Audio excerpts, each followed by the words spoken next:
يا راغبا في كل علم نافع. ينمو العلم ويتقدم بتقنياته ومجالاته، ومعه نطور أدواتنا في تقديم العلم الشرعي. أكاديمية زاد. زاد أكاديمية ينبوعها صاف ليروي غلة الظمآن.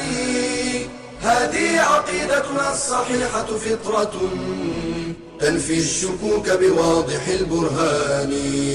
بشرى لنا زاد أكاديمية للعلم كالأزهار في البستان.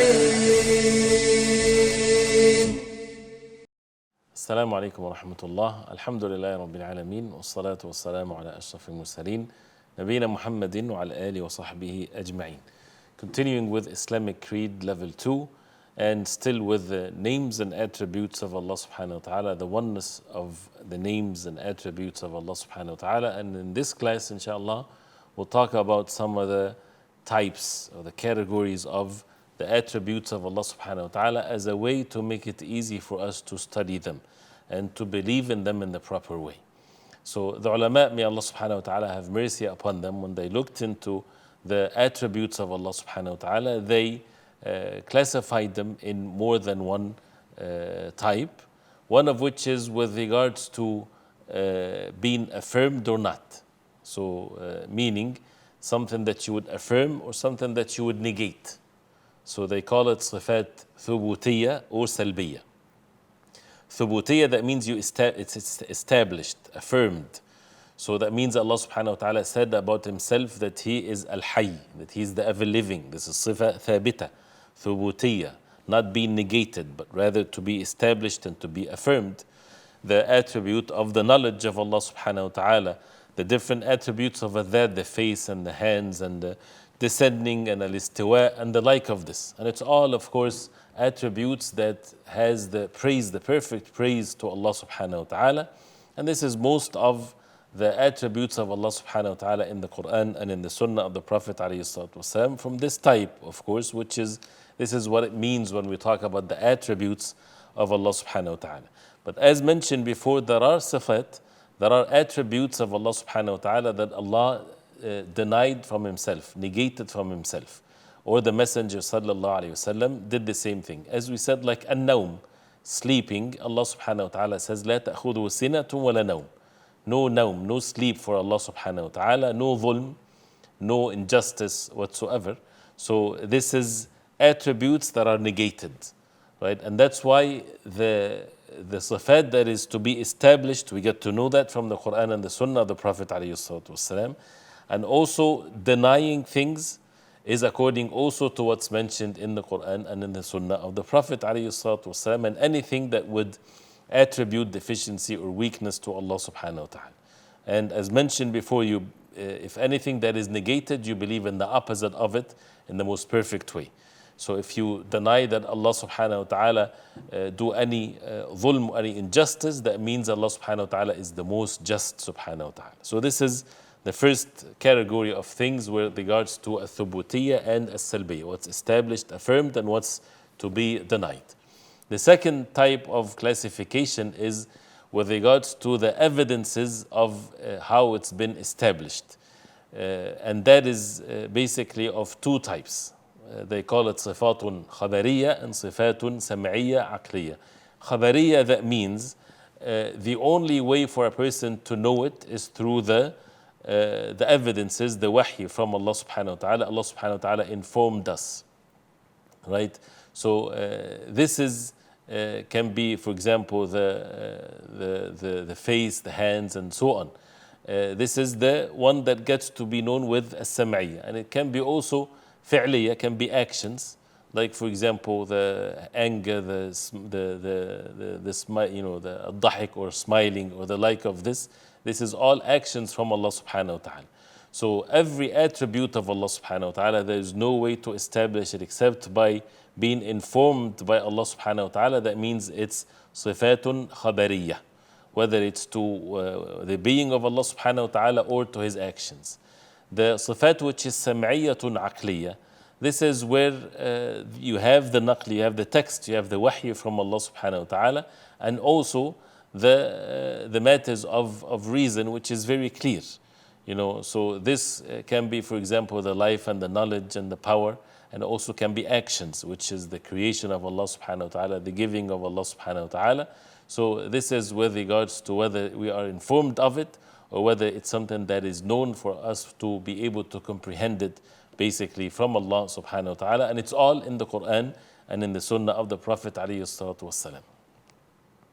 A third category of these themes or attributes of Allah subhanahu wa ta'ala, when it comes to whether it's related to the being of Allah subhanahu wa ta'ala or to the actions of Allah. So whether it's sifatun dhatiyya, refers to the being of Allah subhanahu wa ta'ala, that means it's there at all times, which is the knowledge, the power, the life, the hearing, the seeing, and so on. Right? So this does not happen once in a while, this is always there. And there is the actions of Allah. This is something that is related to the will of Allah subhanahu wa ta'ala. Like rose over his throne, coming down in the last part of the night, anger, happiness, and so on. Or, not happiness, but rather the joy that Allah subhanahu wa ta'ala is pleased with his slaves and so on. So this is something that is actions, that it comes, it's depending on the actions of Allah subhanahu wa ta'ala, tied to the will of Allah subhanahu wa ta'ala. Allah subhanahu wa ta'ala bestow his mercy to whoever he wills, and he's angry towards whoever he wills, and so on. So, but then when it comes to the first type of sifat or the attributes, which is dhatiyya, that refers to the being of Allah subhanahu wa ta'ala, it is not tied to the will. That means you don't say that Allah subhanahu wa ta'ala, he knows if he wills. No, he is the all-knower subhanahu wa ta'ala, and he is the all-powerful subhanahu wa ta'ala at all times. But he forgives whoever he wills, and he does not forgive whoever he wills, like this. So these are two different types of attributes of Allah subhanahu wa ta'ala. And there's a third category of which it has both. So the sifa, the attribute, is a dhatiyya, is something that is part of the being of Allah subhanahu wa ta'ala.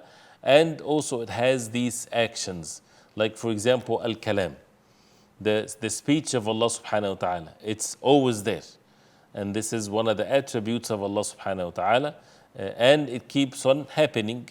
So unlike those who believe that the speech of Allah is something that is happened and that's it, there's no more. No, there's no such a thing.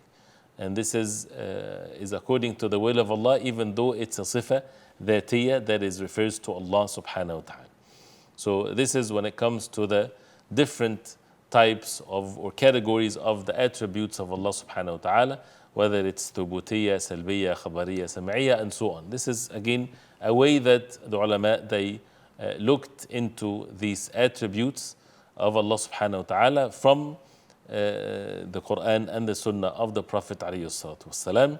So therefore, to deal and to believe in these attributes that is established in the Quran and the Sunnah with regards to Allah subhanahu wa ta'ala is to know the meaning of it. We need to understand the meaning of it without, again, takif, without knowing how things are, because we don't have that knowledge.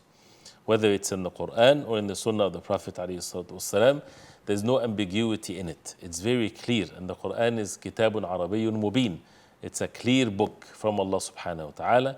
And we have to be careful, because there's a word that you might have heard or you might hear where people talk about at-tafweed.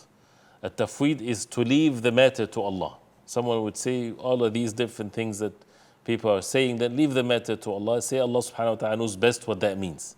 Of course, Allah subhanahu wa ta'ala knows best, but why the revelation was revealed? For someone not to do anything, but rather to believe in things. So the people of Ahlul Sunnah wal Jama'ah, they make the tafweed, which is Allah knows best because we don't have the knowledge of, is in the takif, in how things are, not in the meanings. So if someone says Allah knows best what al-yad or the hands means, this is deviation. No, we know what hands means. But how the hands is, Allah knows best. And push away any similarities, any resemblance. And you see how the sequence of things. If a person truly denies any similarity or resemblance, he will be safe.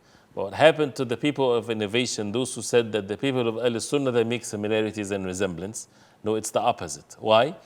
Because if they read the verse of the Quran, بَلْ يَدَاهُ مَبْسُوطَتَانِ, the hands of Allah subhanahu wa ta'ala, immediately comes into their minds, is there similarities here is mentioned? So they would say, أعوذ بالله, no similarities, so they would alter the word.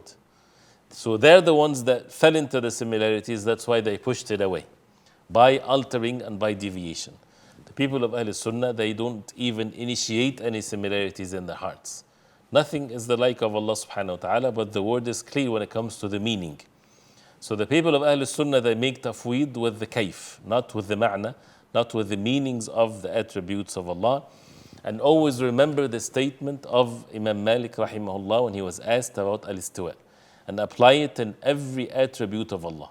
Al-istiwa ma'loom. You can say the same thing, and we talked about that al-istiwa ma'loom before.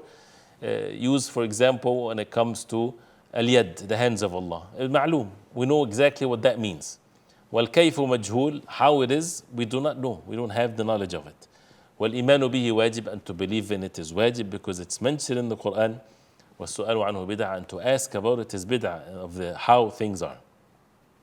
And this is a beautiful way to follow in every name and attribute of Allah. And you would never go wrong if you follow that. So whether it's al-yad, al-qadam, the knowledge, the life, the hearing, the seeing, all of that, you follow these principles, a person will be saved from any form of deviations. So, and this is how things are. So then, at-tafweed again is in the how of things are. Right? So whoever attribute to the early generations of Islam that they don't know the meanings of the attributes of Allah, and they make tafweed and they say Allah knows best what these attributes means, right? They have lied about them, and they would never do such a thing, because the madhab, the way of a salafus salih, is that they would establish the words and the meanings, and they made the tafweed in the kayf, in the how things are. And Allah subhanahu wa ta'ala commanded us to reflect upon the Quran. أَفَلَا يَتَدَبَّرُونَ الْقُرْآنَ أَمْ عَلَى قُلُوبٍ أَقْفَالُهَا. So to reflect upon the Quran, to reflect upon the ayat of al-sifat and the attributes of Allah subhanahu wa ta'ala without knowing the meanings of it, that means it's words without any meaning to it. There's no such a thing. But the how, Allah subhanahu wa ta'ala knows best. And as mentioned, if you follow these matters of principles. So therefore, it's the people of Ahl Sunnah wal Jama'ah are the ones that don't make that tafweed in the meanings. Right? So because, again, it's a warning, because people would spread this. They would say that the people of Ahl Sunnah wal Jama'ah, they made tafweed. No, the Mufawwidah are one of the worst deviant ones. The people of Ahl Sunnah, they don't make tafweed in the meanings. They make tafweed in the kayf, or how these attributes of Allah subhanahu wa ta'ala are. So we ask Allah subhanahu wa ta'ala to make us among those who are safe from deviation, and to make us steadfast upon the deen of Allah. We'll continue with more inshallah ta'ala next time. وصلى الله وسلم وبارك على محمد وعلى آله وصحبه وسلم. والسلام عليكم ورحمة الله وبركاته. يا راغبا في كل علم نافع. ينمو العلم ويتقدم بتقنياته ومجالاته، ومعه نطور أدواتنا في تقديم العلم الشرعي. أكاديمية زاد أكاديمية ينبوعها صاف ليروي غلة الظمآن. هذه عقيدتنا الصحيحة فطرة تنفي الشكوك بواضح البرهان. بشرى لنا زاد أكاديمية للعلم كالأزهار في البستان.